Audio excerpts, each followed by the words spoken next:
ആ ദായത്തി ദേവന്നെ ഇടിയും കൊണ്ട് ചമ്പനാറികള് മനുഷ്യനെ നാണം കെടുത്താനായിട്ട്. അവൻ കരാട്ടക്കാരനാണ് പാലം ചേട്ടോ. കാരാട്ട കോപ്പ് ആരണ്ടവൻ? ഓർക്കും വീട്ടിലേക്ക് അച്ചറാണ്, മാർക്കറ്റിൽ ഇറച്ചിയോട്ടാണ്.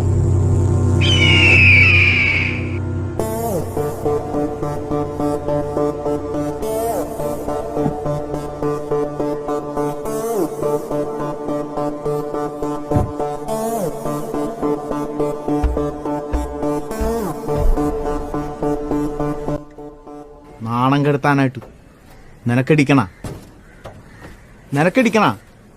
നിനക്കടിക്കണാന്ന് പിടിച്ചു പൊളിക്കണ പന്നീനെ.